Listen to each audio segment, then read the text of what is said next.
말씀 같이 보겠습니다. 말씀 마태복음 11장 28절부터 30절까지 말씀입니다. 마태복음 11장 28절부터 30절까지 말씀입니다.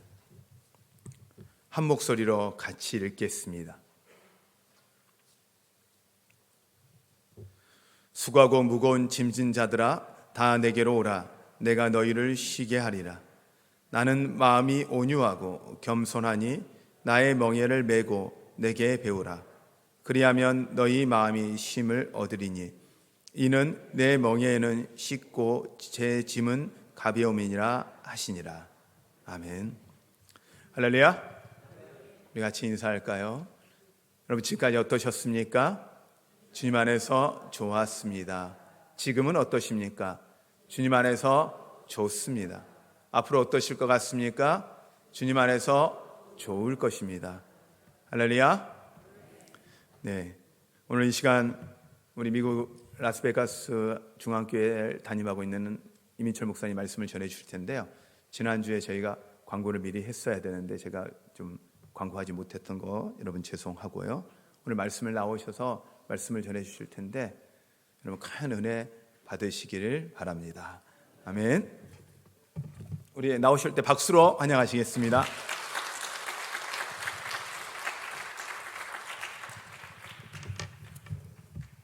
할렐루야. 마스크 좀 벗어도 되겠죠? 예, 감사합니다. 방금 소개받은 라스베가스 중앙교회를 담임하고 있는 이민철 목사입니다. 이렇게 환영해 주시고 또 당에서 강단을 내어주셔서 너무 감사를 드립니다. 오늘 본문 다 내게로 오라는 말씀으로 은혜를 나누실 때 우리 성도들의 큰 은혜가 되시길 간절히 축원합니다. 한 선교사님이 아프리카 선교지에 직접 가셨어요. 그리고 나서 원주민의 안내에 따라서 그 선교지를 지나가시는데 한참 가는데 앞에서 안내하는 원주민이 멈춰 섰습니다. 보았더니 큰 강물인데 물론 이제 선교사님은 아프리카 오시기 전에 이것저것 준비도 많이 하셨던 분이라 강물이 내릴 때 큰 걱정하지 않고 마구 건너려고 했더니 원주민이 이렇게 시냇가에 있는 큰 돌덩이 하나를 이 선교사님이 안기는 겁니다. 그래서 의아해서 왜 이러시지? 원주민이 먼저 앞에 서고 또 선교사님은 근데 돌덩이가 꼭 필요한갑다 생각하고 그걸 안고 지나갑니다. 처음에는 우스꽝스럽게 지나가다가 이제 냇가의 중앙쯤도 왔을 때 물살이 밖에서 생각보다 훨씬 더 급류인 것을 깨닫게 된 거예요. 그냥 지났더라면 떠밀려 갈 수 있는 상황이었던 것을 중간쯤 왔을 때 알게 된 겁니다. 우리가 간혹 짐이라는 것이 무겁기만 하니까 버려두고 싶고 그것이 없는 것이 더 쉼인 것 같아 보이지만 어느 때 우리는요 내게 쥐어져 있는 짐이 나를 더 온전케 할 때가 많다는 사실을 깨닫게 됩니다. 모세는 자기 스스로가 지고 있었던 짐이 버겁기만 했죠. 그러나 그가 가지고 있었던 그 사명은 모세가 모세 되게 했던 근본적인 하나님의 사명이었다는 사실을 깨닫게 됩니다. 모세가 그의 사명의 가장 값을 그리고 가치를 나타냈던 것은 그에게 사명이 있었기에 그랬던 것을 보게 됩니다. 요한복음 3장 16절에 기록되는 말씀을 그리스도인은 누구나 다 암송하는 말씀이죠. 하나님의 세상을 이처럼 사랑하사 독생자를 주셨으니 라고 진행되는 이 말씀은 아마 성경 전체에 요절과 같이 쓰이는 말씀입니다. 그와 비근할 만큼 가장 중요한 말씀 중에 하나가 바로 수고하고 무거운 짐진 자들아 다 내게로 오라 내가 너희를 쉬게 하리라 하신 말씀 아니겠습니까? 한번 제가 이렇게 먼저 하면 따라해 보시면 좋겠다 싶습니다. 수고하고 무거운 짐진 자들아 다 내게로 오라 내가 너희를 쉬게 하리라. 할렐루야. 여러분 이 말씀은 너무나 중요하기에 교회 벽면에 기록한 교회들도 보았고 그리고 큰 버스에 그렇게 기록되어 있는 것을 보기도 했습니다. 신앙이란 그렇게 읽혀지는 것만은 아닙니다. 그리고 신앙이란 우리가 교리에 대한 부분을 알고 있는 것만 가지고 신앙이라고 규정하기는 쉽지 않습니다. 우리가 알고 있는 어떤 교리나 말씀에 대한 부분보다 더 깊이 있는 것은 뭡니까? 내가 알고 동의하는 것까지도 나아가야 돼요. 내가 알고 있습니다. 동의합니다. 그러나 그곳에서 멈춰 있다면 참 신앙이라 말할 수 없죠. 내가 듣고 알고 동의되어지는 것이 실천으로 옮겨졌을 때 비로소 신앙이라 할 수 있는 것이죠. 오늘 본문에 기록되는 말씀이 내 인생의 가운데서 임팩트가 일어나고 그대로 되어지기를 믿습니다 할 때 표현이 아멘이라고 하는 거예요. 하나님의 말씀은 1.1획도 틀림이 없고 그 말씀 그대로 내 삶 가운데 쉼이 있기를 원합니다 하는 것으로 받아들일 때 아멘 되어지는 거예요. 여러분 한번 아멘 한번 연습해 봤으면 좋겠는데요. 감사합니다. 저런 분이 계시기에 대전 한사람교회는 소망이 있는 거예요. 로스앤젤레스에 가면요 큰 교회가 있는데 그 교회 장로님 한 분은요 아멘 하나로 승부를 걸었어요. 목사님 말씀에 아멘 하겠노라고. 그런데 하나님께서요 그 삶 가운데 복을 주셨는데 이름을 댈 만한 우리 목사님 아시는 큰 교회 장로님이세요. 그의 길을 여시는데 정말 하나님께서 탄탄대로를 여셨어요. 저는 우리 한사람교회가 아멘으로 수지 맞기를 축원합니다. 하나님의 말씀은 그리하여 내 삶 가운데 그대로 되지기를 원합니다. 제가 왜 이렇게 부담스러운 얘기를 하느냐 하면 여러분 수고하고 무거운 짐진 자가 널려 있어요. 다 고통 가운데 신음해요. 그런데 주님께서 오라 하시는 그 명령받아 이곳에 앉아 있어요. 우리 모두가 그렇단 말입니다. 그러면 내 영혼은 지금 참 쉼을 얻고 있는가? 늘 기뻐하며 내 삶 가운데 무엇인가 임팩트가 일어나고 있는가? 라는 질문을 던졌을 때 무엇인가 우리는요 꼬다는 보리차들처럼 대답하지 못할 때가 많아요. 오늘 주셨던 말씀이 내 삶 가운데 그대로 되어지고 어느 곳에 갔든지 나는 참 쉼을 얻습니다. 주께서 나의 목자가 되십니다. 어느 곳에 가든 내 인생은 하나님께서 붙잡고 계십니다. 강하게 말할 수 있는 성도가 진정한 신앙인인 줄 믿습니다. 그냥 왔다 그냥 가는 발걸음이 아니라 하나님의 말씀이 내 가운데서 해결이 되고 해석이 되는 성도라면 하나님은 그를 통하여 그 교회를 통하여 일하실 줄 믿습니다. 오늘 어렵지 않는 말씀이에요. 하나님께서 오늘 주신 말씀의 핵심 중에 하나는 뭐냐? 오라 말씀하셔요. 여러분 이 오라라는 단어는 사실 성경의 전체 핵심적 단어입니다. 구약에서도 오라, 구약 성도들을 오라 모으시는 거예요. 아브라함을 오라고 모으시는 거예요. 이삭을 오라고 말씀하시는 거예요. 죄악 가운데서 좀 환영하였던 인생들을 오라고 말씀하시는 거예요. 구약뿐만 아니라 신약에 있는 흩어져 있는 자들에게 다 오라고 말씀하시는 거예요. 죄를 저질렀는데요 주님을 부인했는데도 괜찮아 오라 말씀하시는 거예요. 성령의 충만한 역사를 경험했던 자들이 다시 떠났을 때도 주님께서 다시 부르시는 오라 말씀하시는 거예요. 나는 너무나도 죄악 가운데 있는데 아니 괜찮아 다시 오라 말씀하시는 거예요. 교회 시대 가운데서 다 흩어져 있던 인들을 다시 모아들이신 거예요. 오라 말씀하신 거예요. 그 오라 하신 음성의 내용대로 오늘 이곳에 한사람교회 성도들을 오라 부르신 줄 믿습니다. 여러분 모두는 승리하셨어요. 옆에 있는 손잡고 축하합니다. 반응이 일부 예배보다 훨씬 낫군요. 감사합니다. 수많은 간판 네온 사인에 오라 하고 명령하고 오라 하고 요청하는 데가 많아요. 백화점에 앞에 큰 입간판을 보면 오세요 그렇게 많이. 또 병원 앞에도 보면 오세요 변호사 사무실 앞에도 오십시오 모든 문제 해결됩니다 라고 요청하고 요구하는 그런 문구를 보면 아 오라구나. 막상 가보면요 오시기는 했습니다만 그러나 돈 없는 사람은 안 됩니다. 조건이 따라붙어요. 오라고 해서 가보았더니 그것은 분명한 조건이 아주 우리가 감당할 수 없을 만큼 그러한 조건이 따라붙기도 하더라고요. 그런데 우리 주님은요 놀랍게도 그분이 아쉬워서 물에 빠져서 당신이 우리에게 요청하듯 우리가 구원받아야 될 입장인데도 불구하고 그가 대신하여 우리를 쫓아다니면서 우리를 오라 부르시니 이해할 수 없는 거란 말이에요. 그 간절하신 요구 들을 때마다 아니 주께서 우리를 오라시는 오히려 주께서 우리를 오라 부르시는 이 청함 우리에게 영생을 주시겠다 죽음에 이르는 병에서 우리를 인간답게 살려주시겠다 하신 그 구원의 초청 가운데서요 성경의 큰 흐름은 오늘 흘러가고 있는 오라 여러분, 왜 오라 하셨을까요? 그리고 그 내용에 무엇을 담고 있을까요? 그리고 그 범위는 어느 곳까지 범위가 해당할까요? 오늘 보니까 오라 하시는데 모두 다 오라고 말씀하세요. 한번 더 합시다. 다 오라. 이곳에서는요, 제한이 없어요. 오라고 요청한 곳에 막상 가봤더니, 아니, 사람이 오라고 온다고 다 오냐? 라고 할 때, 한국 사람들이 인사 가운데 그런 거 있잖아요. 간혹 지나다, 아니, 나중에 전화할게. 그리고 밥 한 끼 해. 라고 하는 그 인사를 하잖아요. 저같이 순진한 사람은요, 밥 한 끼 하자면 진짜로 전화해가지고 언제 밥 살래? 그러네요.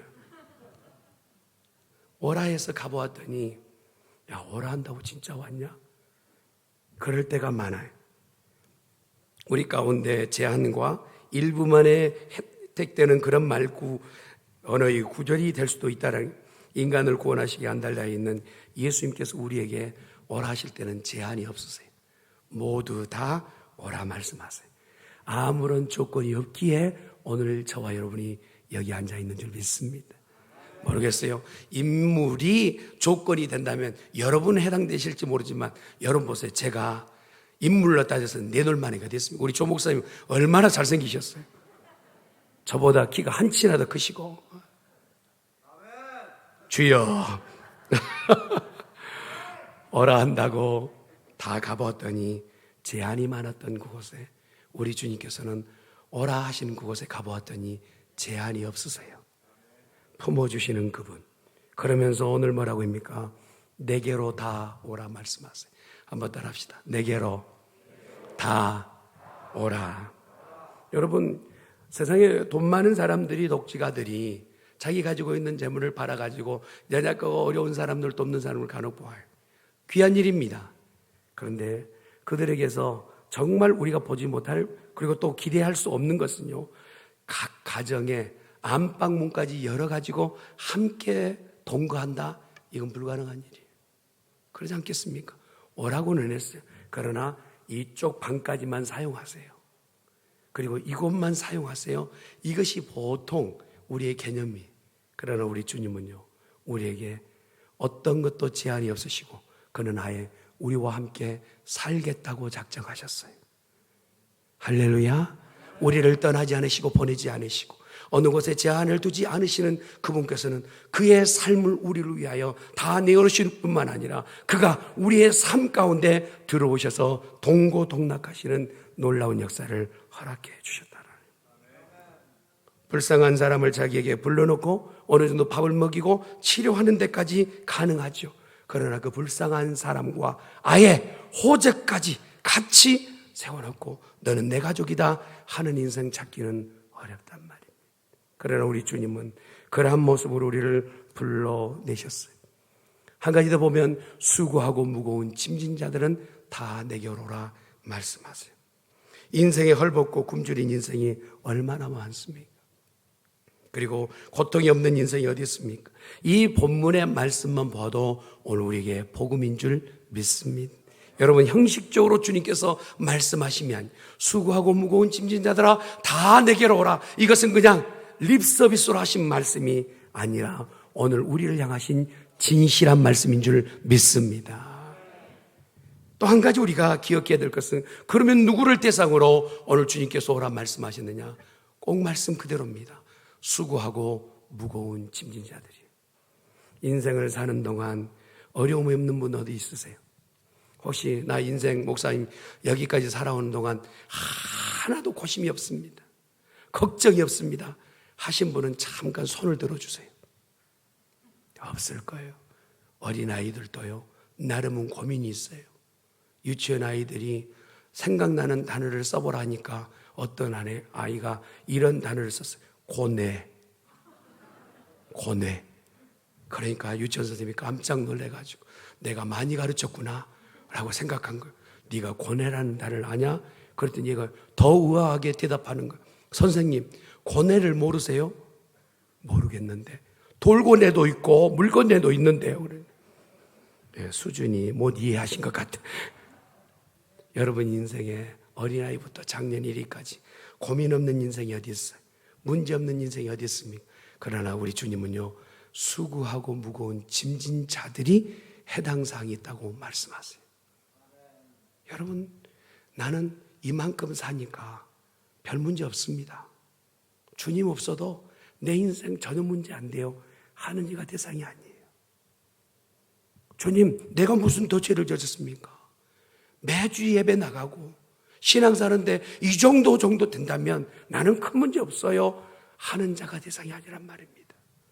내 인생이 지금 들여다보니까 주님이 보셨을 때 너무나도 연약하고 너무나도 죄악된 내 인생의 모든 문제, 나는 수고한 자요, 무거운 짐진 자요, 주님이 나를 붙잡아 주셔야만이 소망이 있습니다 라고 말하는 자가 주님 앞에서 평안을 얻을 수 있는 복된 자인 줄 믿습니다.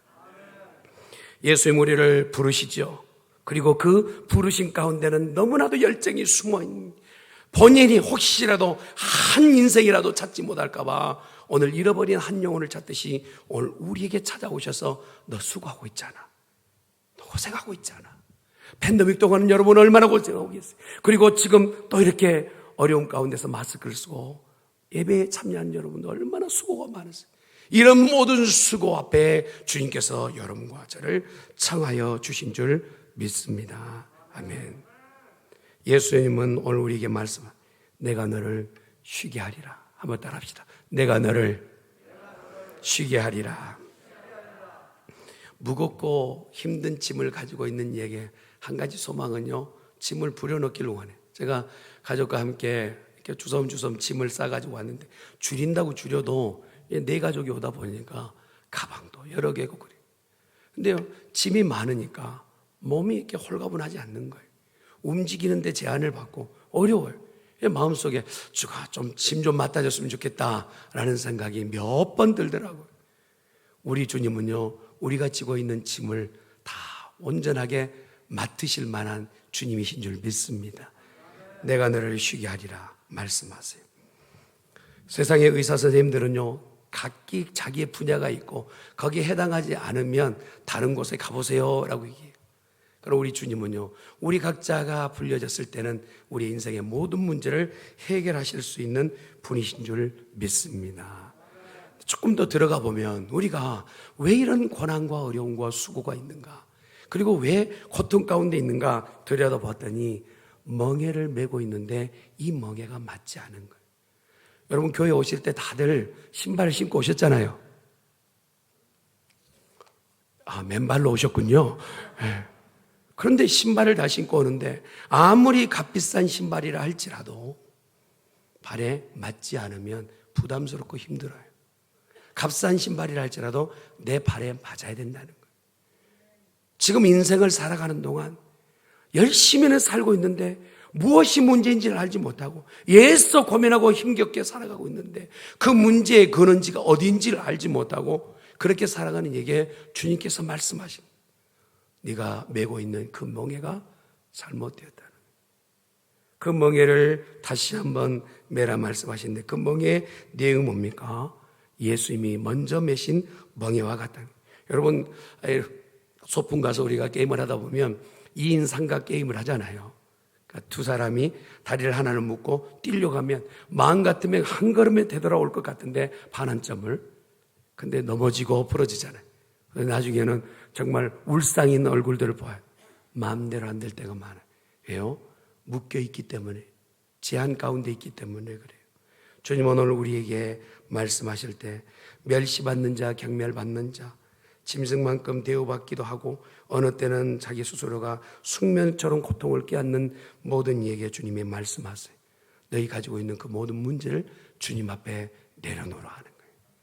할렐루야. 키에르케고는 그런 말을 했죠. 무덤 속에서는 안식을 찾지만 무덤 곁에서는 도저히 안식을 얻을 수 없다 얘기하는 거예요. 가장 사랑하였던 이와 함께 인생을 살아오다가도 그가 죽음 가운데서 하루 죽어서 이제 죽음에 누워있다면 어느 누구도요 그 죽음 시체 옆에 하루를 지내지 못해요. 죽음이 그만큼 두렵고 겁이 나는 것이죠. 우리 인생의 문제들도 그러지 않습니까? 누가 나와 함께 하느냐예요. 죽음이 내 곁에 있다면 아무리 편안할 것 같고 해볼 것 같아 보이지만 결국 2인 삼각 게임처럼 죽음 앞에서 풀려나지 못해 고통과 고민 가운데서 끙끙대는 인생이 오늘 우리들의 모습이라는 거예요. 그런 온전한 우리의 삶의 자유를 얻을 수 있는 유일한 방법은 생명의 주인 되신 예수님에게 묶여 있어야 될 줄 믿습니다.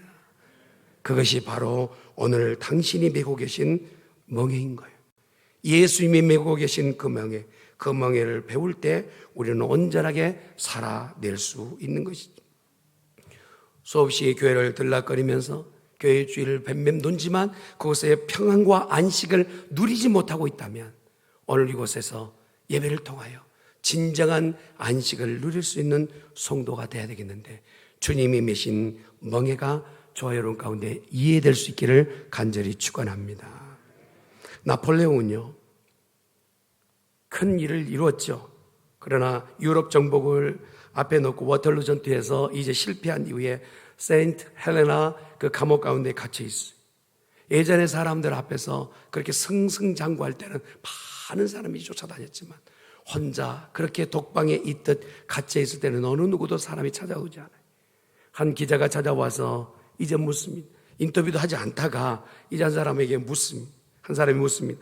지난날 그렇게 화려하고 아름다웠던 순간들이 많았지 않습니까?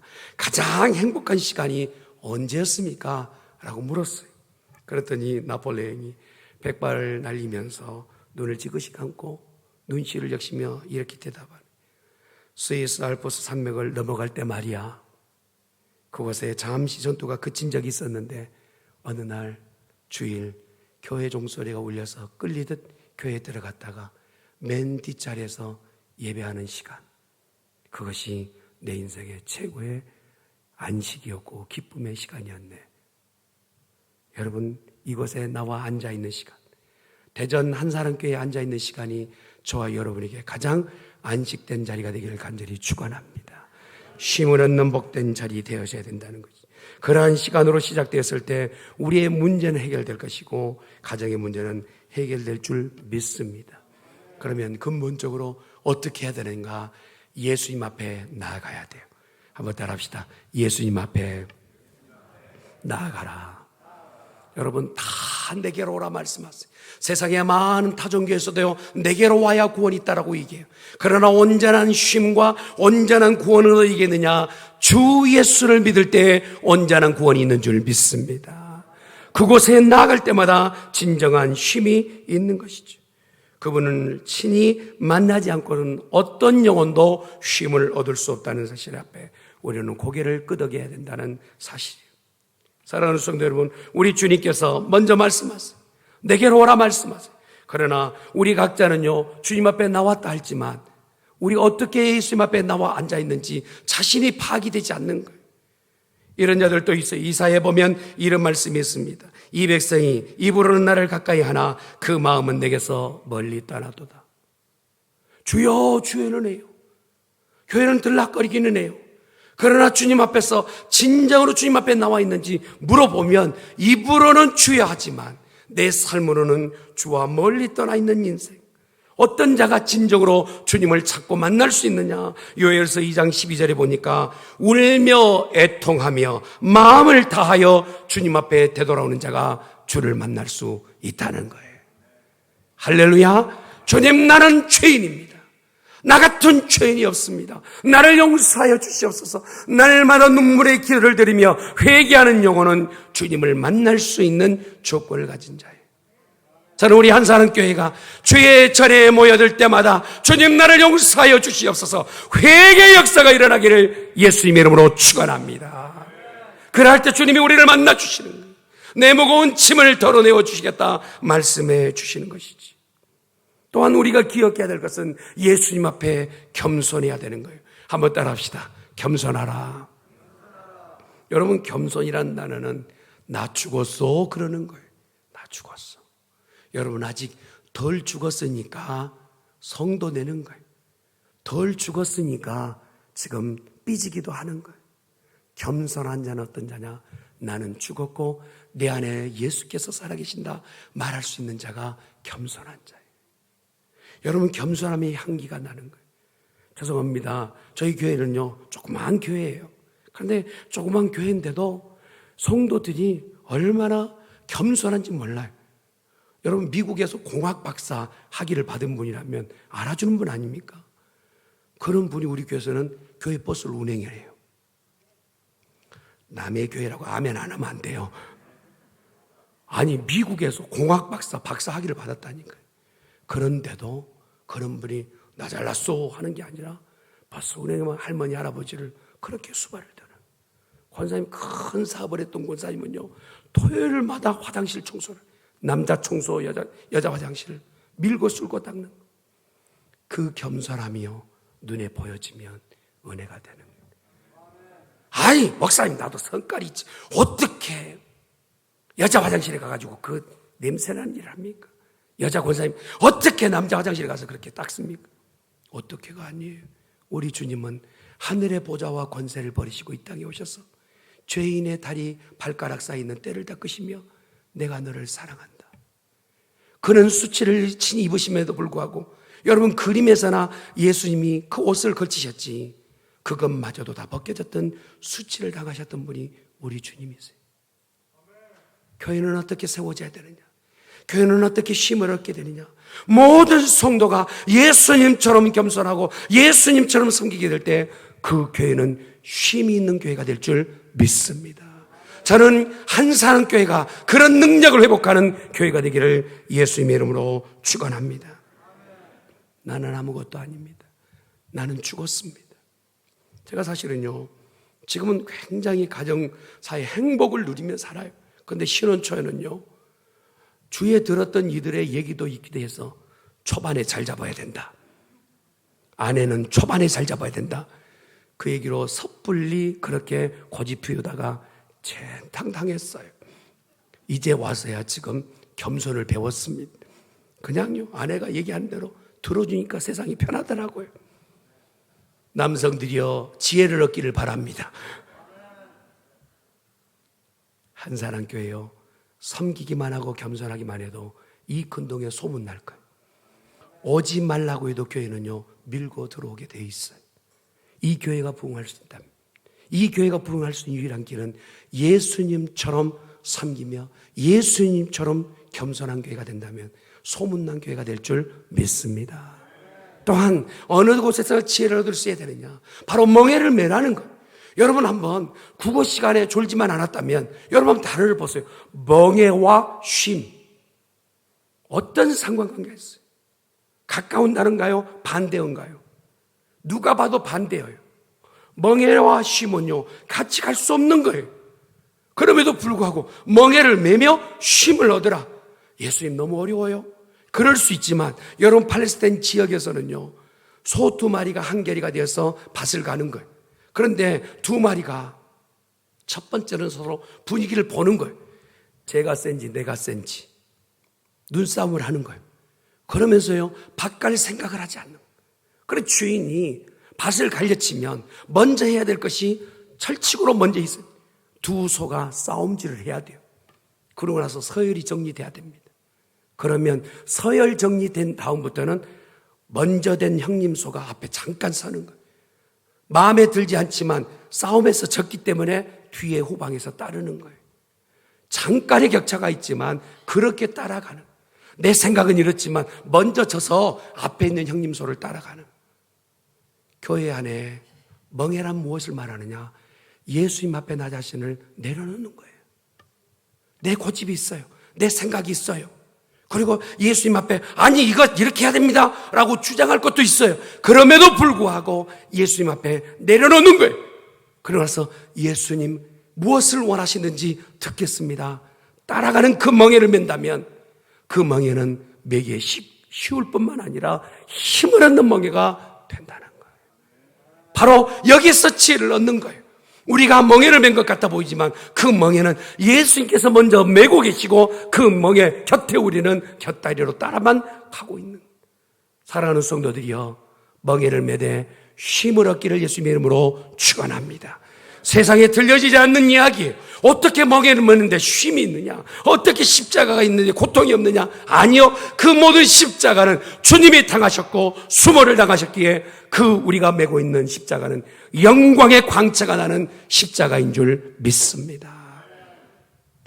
예수님이 먼저 매셨던 이 멍에를 맨다는 것이 이해되는 성도는요 결국 이 땅 가운데서 참 힘을 얻을 수 있는 것이지. 베이커라는 교수가 이런 얘기를 썼어요. 다 내게로 오라, 내가 너희를 쉬게 하리라 하였던 이 얘기는 산업 현장에서 일하는 노동자에게 해당하는 말이기도 하고, 형식적인 종교생활 가운데서 그릇된 이단의 사설 가운데 그렇게 노출되어 있던 성도에게 해당하는 얘기이기도 하고, 어느 때는 쾌락에 이렇게 흥청망청 있었다가 더 이상 쾌락의 맛을 보지 못하는 쾌락에 신물 다 있는 그런 영혼에게 대입될 말이기도 하고, 육체적으로 피곤하여서 병약한 사람이기도 하고, 그리고 근심과 걱정에 빠져서 그 늪에서 헤어나지 못하는 이들일 수도 있고, 이런 모든 이 가운데서 오늘 주님은 말씀하신 다 내게로 오라. 사랑하는 성도 여러분, 누가 산업 현장 가운데서 일하다 땀내 나는 그 현장에 가서 내가 너를 쉬게 하리라 하는 사람이 있냔 말이에요. 이단의 이곳저곳에서 그냥 발 기웃기웃 하다가 그렇게 있었던 영혼이 더 이상한 영혼의 갈증에 해결되지 못했던 그렇게 침체된 영혼에게 내게로 오라 하실 리가 어디 있느냐 말이에요. 쾌락 가운데서 흥청망청 당자처럼 인생을 살았던 이에게 다가와서 내게로 오라 하신 리가 어디 있느냐. 이 땅 가운데는 없는데 우리 주님은 이런 인생을 지금 부르고 계신단 말입니다. 소망 없는 인생에게 우리 주님이 부르실 때 다 내게로 오라 말씀하고 계세요. 할렐루야. 이 요구에 우리가 불려져서 이곳에 와 있는 줄 믿습니다. 아멘. 그 대상 가운데는요, 돈 없는 사람도 오는 거예요. 여러분, 세상은요, 돈 있는 사람은 대우받지만 교회 안에서는요, 그 사람이 대우받는 게 아니에요. 주님 앞에 나와 주여 나는 죄인입니다 고백하는 자가 주님 앞에 대우받는 줄 믿습니다. 목마른 자, 돈 없는 자 다 내게로 오라 말씀하세요. 고통받고 있는 자도 주님 앞에 오라 말씀하세요. 죄인이라고 고백하는 그 인생도 주님 앞에 오라고 말씀하세요. 그래서 어거스틴은 이런 얘기해요. 이 짐이야말로 무거운 짐이 아니라 하늘을 나를 수 있는 날개다. 제가 서론으로 얘기했죠. 새 한 마리가 날아오르려고 하는데 짐인 거예요. 그러니까 하나님 앞에 기도하는 겁니다. 하나님, 이 날개 무거워요. 떼주세요. 그때 하나님께서 그 새한테 대답하는 거예요. 그래, 떼주마. 그랬을까요? 제가 그냥 답 말할게요. 뭐라고 얘기냐면, 네가 날 수 있는 것은 그 날개 때문이야. 여러분, 인생에 무슨 짐이 있으세요? 그 짐 때문에 하나님 앞에 더 가까이 가는 거예요. 그 짐 때문에 여러분은 날아오르는 거예요. 그 짐 때문에 주님 앞에 나아가 은혜를 구하는 거예요. 그러니 혹시라도 나같이 인생에 고통스러운 사람 없고 나같이 짐 많이 진 사람 없다라고 그렇게 체념할 것이 아니라 그 짐 앞에서 하나님 이 큰 날개를 주셨으니 나는 날아오르겠습니다 고백하는 한사랑교회 성도가 되기를 예수님의 이름으로 축원합니다. 우리 주님께서 더러운 것을 걷어내시고 깨끗한 것을 주실 거예요. 무거운 것을 걷어내시고 가벼운 것을 주실 거예요. 무가치한 것을 걷어내시고 가치 있는 것으로 바꾸어 주실 겁니다. 유연한 것을 가지고 왔을 때, 유한한 것을 가지고 왔을 때 영원한 것으로 바꾸어 주실 주님을 찬양합니다. 저 여러분, 수고하고 무거운 짐진 자들아 다 내게로 오라. 내가 너희를 쉬게 하리라. 이 말씀 모르는 사람 어디 있어? 그러나 진짜 알고 계시나요? 알고 계신다면 삶으로 쉼을 누릴 수 있는 성도가 되기를 예수님의 이름으로 축원합니다. 가장 은혜 많이 받고 가장 쉼이 많은 교회 어느 교회? 저희 교회는 이렇게 얘기하면요, 라스베가스 중앙교회 막 그래요. 제가 한번 다시 할게요. 짜고 한번 치자고요. 가장 쉼이 많고 행복한 교회 어느 교회? 할렐루야. 그렇게 되기를 예수님의 이름으로 축원합니다. 전능하신 여호와 하나님 아버지 감사합니다. 수고하고 무거운 짐진 자들이 오늘 이곳에 예배하고 있습니다. 벗어두면 더 나을 것 같아 보여 벗어보려 발버둥하고 어디서부터 이렇게 무거워졌는지 발견해낼 예를 쓰지만 발견하지 못했던 우리들에게 주님이 주신 말씀으로 답을 하사오니 되돌아갈 때 짐도 가벼워질 뿐만 아니라 독수리처럼 날아오르는 귀한 종들 되게 하여 주시옵소서. 예수님의 이름으로 기도드리옵나이다.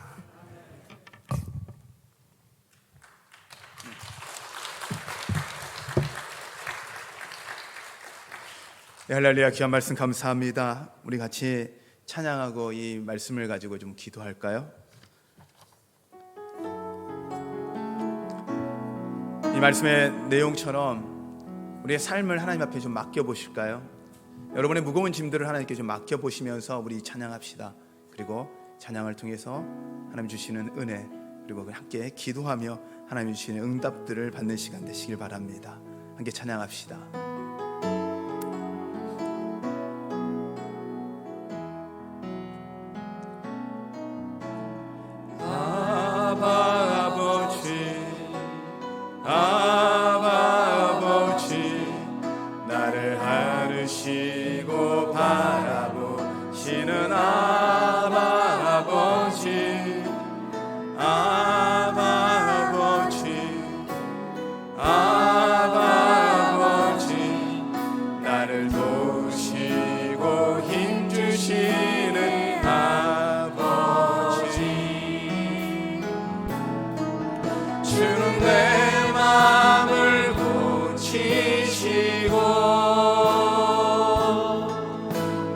없는 상처 만지시네. 나를 아시고 나를 이해하시네. 내 영혼 새롭게 세우시네. 주는 내 마음을 고치시고 주는 내 마음을 고치시고 볼 수 없는 상처 만지시네. 나를 아시고 나를 이해하시네. 내 영혼 새롭게 세우시네. 한 번 더 주는 내 마음을 고치시고 주는 내 마음을 고치시고 볼 수 없는 상처 만지시네. 나를 아시고 나를 이해하시네. 내 영혼 새롭게 세우시네.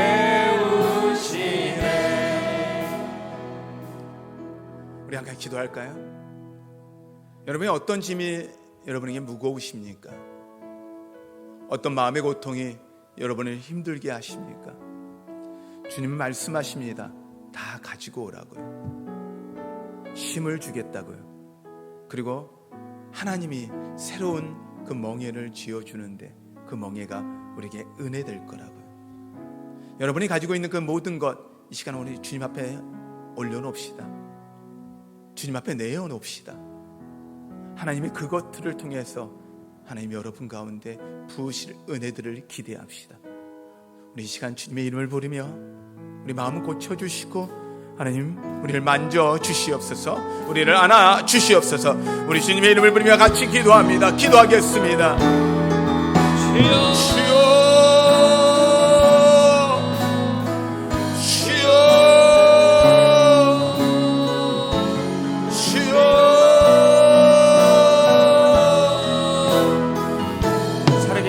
하나님, 우리들의 인생이 수고의 연속입니다. 하나님, 우리들의 인생이 무거운 짐을 지고 걸어가는 길입니다. 하나님 아버지, 주님 때문에 수고할 수 있도록 도와주시고 주님 때문에 무거운 짐 지게 하여 주시옵소서. 하나님, 그 수고와 짐 때문에 혹시나 낙심하고 넘어져 있고 지쳐 쓰러져 있다면 주께서 오라라고 말씀하신 그 말씀을 듣게 하여 주시옵소서. 주께서 나를 책임질 테니 오라고 말씀하십니다. 주님의 삶을 오픈하시고 함께 살자고 오라고 말씀하십니다. 나의 수고를 열어주시고 무거운 짐을 벗겨주실 테니 오라고 말씀하십니다. 주께서 오라라고 말씀하시는 그 말씀에 순종하여 주님께 나아갈 때에 교만하지 말고 겸손하여서 주님의 멍에를 맬 때에 그때 비로소 참으심을 얻을 수 있음을 하나님 배웁니다. 하나님, 우리 인생 가운데 수고하고 무거운 짐들을 주님 앞에서 벗어버리게 하여 주시고 교만하지 않고 주님의 멍에를 매서 참심을 얻을 수 있도록 인도하여 주시옵소서.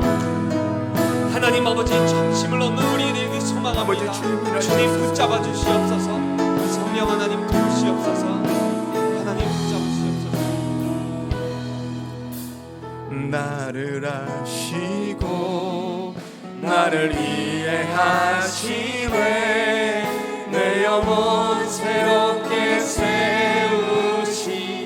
주는 내 마음을 고치시고 주는 내 마음을 고치시고 볼 수 없는 상처 만지시네. 나를 아시고 나를 이해하시네 내 영혼 새롭게 세우시네.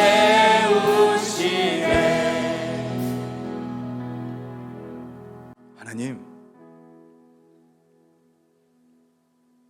세상이 힘들고 그 지친 그 무거운 짐 지고 주님 앞에 나왔습니다. 힘든 마음 이끌고 주님 앞에 나왔습니다. 주님께서 지치고 힘든 우리들 가운데, 우리들 영혼 가운데 힘을 주시고 안아주시고 만져주신다 하시니 감사를 드립니다. 주님, 이들의 그 아픔 위로하여 주시옵소서. 힘든 문제, 해결되지 않는 문제들 하나님 이 시간 다 해결하여 주시고 그들의 마음과 생각 지켜주셔서 그들의 마음 안에 기쁨과 감사가 넘치게 하여 주시옵소서. 하나님이 우리의 아버지이심을 보여주시옵소서. 하나님 아버지가 안아주시고 위로하여 주시옵소서. 주님이 그렇게 하실 것 믿사하며 예수님의 이름으로 기도하였습니다.